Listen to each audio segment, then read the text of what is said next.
Come on in. It's just been recently rebuilt by my friend, and he's also cleaned up some of the ports for me too. So here we see the inlet ports. They've been ported slightly and just generally cleaned up. Also has had new valve stem seals, and the valves have been lapped so that I can be sure that they're sealing well. It was actually quite good that I decided to have the head rebuilt and didn't just stick it straight back on, because some of the valve stem seals had actually like fallen apart and were going up and down with the valve. So without that work being done, I wouldn't have noticed, and maybe they would have deteriorated a lot quicker with boost. And here is the exhaust side. As we can see, much cleaner inside. It's hard to show it really on the camera, but they've been polished up nicely and cleaned up well.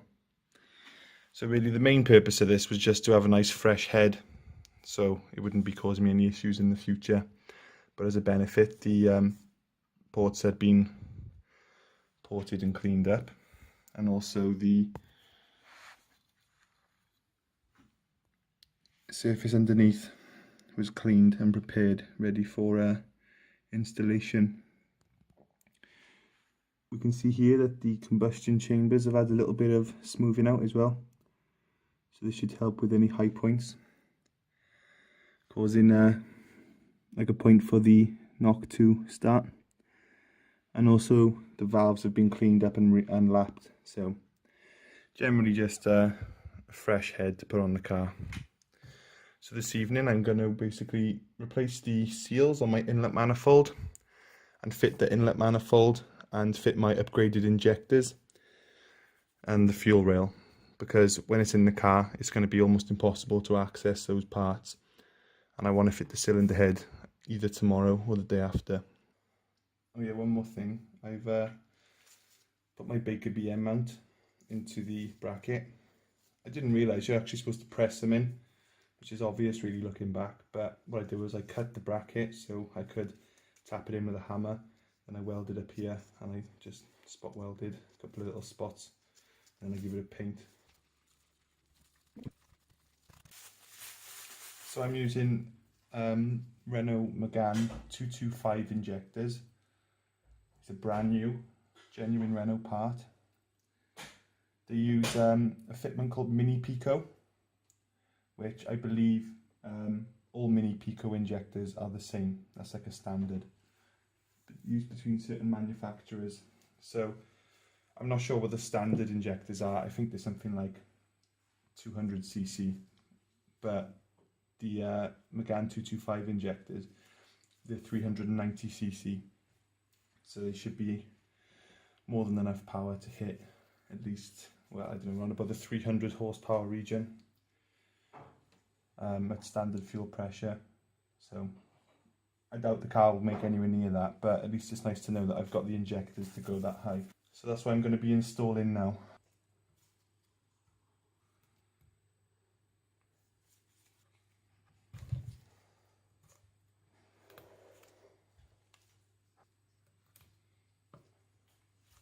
So I'm just replacing the inlet manifold seals.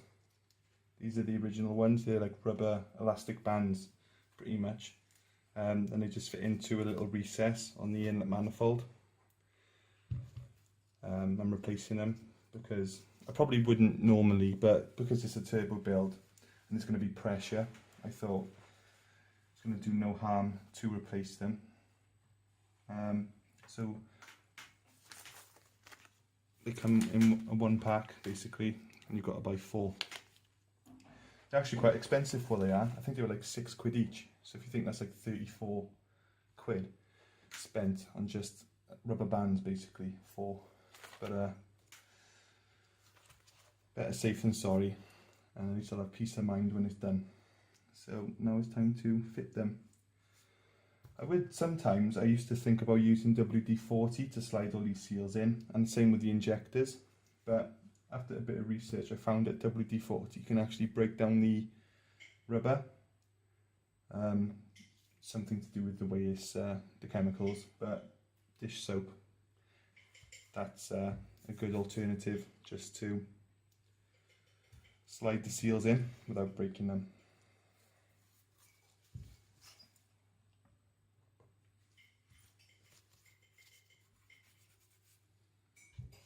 Actually, it'd probably be better to put the soap on the actual ring rather than in the groove. And this will also help it to slide nicely when it hits the face of the head. There we go. Because when it hits the cylinder head, then the seal can slide then, and it's not going to be like kinked or anything like that.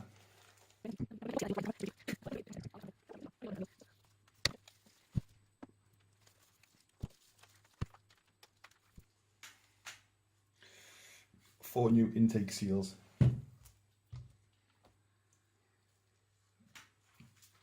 There are seals here as well I want to replace, but I can't find any yet.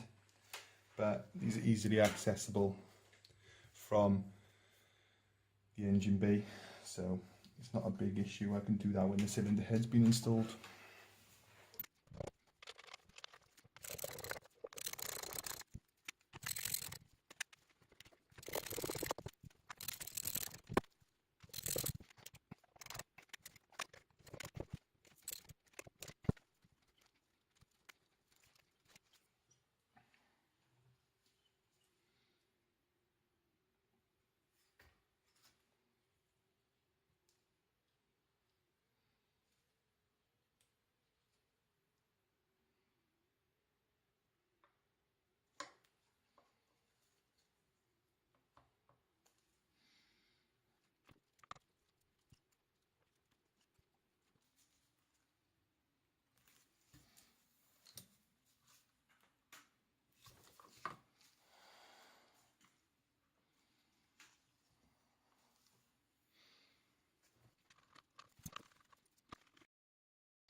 I actually didn't use those clips in the end. They were, they didn't seem to be needed. Although the McGann injectors are commonly fitted on these cars, when I did actually look, they are about 1 millimetre shorter. It doesn't affect the way they work because obviously the fuel rail clamps down, so we'll just clamp down 1 mil further. But it did stop the clips from working. And obviously the McGann clips, they will only work on the McGann fuel rail.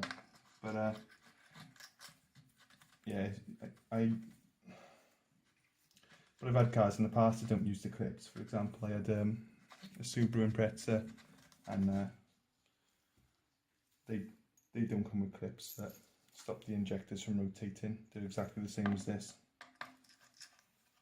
So I'm just putting the screws back in, the bolts into the inlet manifold so I don't lose it.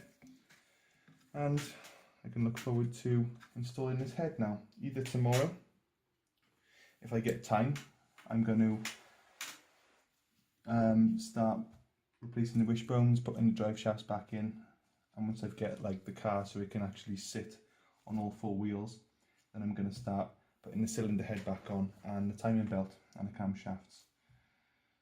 And once all that's out of the way, then we can start the good stuff, such as turbos and fabricating exhausts and downpipes.